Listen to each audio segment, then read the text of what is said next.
There are two kinds of teenagers today. One strives to rack up 30 million points on video games. The other finds it challenging to invent his own game. One depends on somebody else's imagination, the other on his own. One owns a video game machine. The other has a Commodore VIC-20 home computer. But they do have one thing in common. Someday, both will be trying to get into college.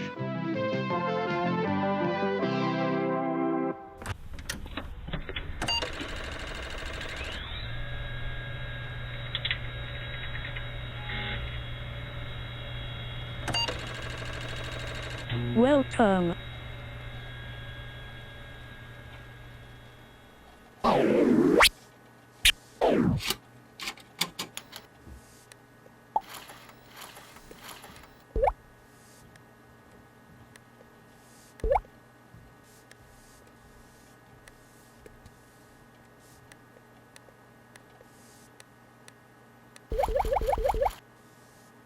Le concept des fenêtres, des icônes et de la souris d'ailleurs avait été inventé par Douglas Engelbart, un Américain, et présenté en 1968 à Stanford.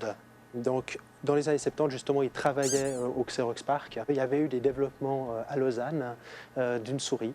Et c'était le fameux professeur Nikou, qui est aussi à la base des SMACI, qui avait développé cette souris dans le cadre de ses recherches dans son laboratoire de l'EPFL. Donc, cette souris-là, c'est une des toutes premières souris avoir été produite. Et ensuite, un certain Daniel Borel, donc fondateur de Logitech, en 83, il est venu donc voir le professeur Nikou et il lui a dit « mais moi ça m'intéresse de commercialiser cette souris à plus large échelle ». Et donc il a pris la souris SMACI, exactement la même, et il l'a vendue sous le nom Logitech. Et entre 81 et 83, la Suisse était le seul pays au monde à commercialiser des souris. Donc c'est parti très très vite ensuite. Ensuite ça a été Microsoft, on a fait rapidement. Il y a eu le Mac naturellement en 84 qui avait sa souris.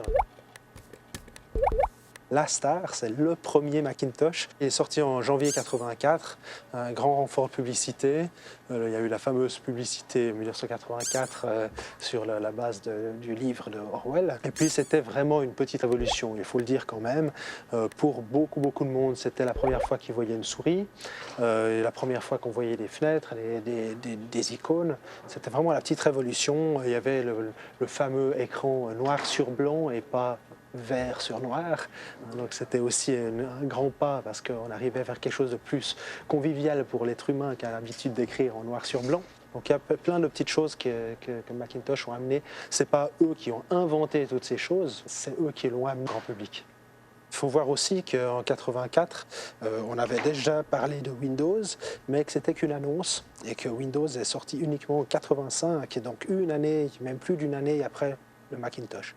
Et donc Microsoft, à cette époque, a été celui qui allait déplacer le pouvoir de l'époque, qui était centré autour d'IBM et des fabricants d'ordinateurs, les gros et les mini, vers le monde de la micro-informatique.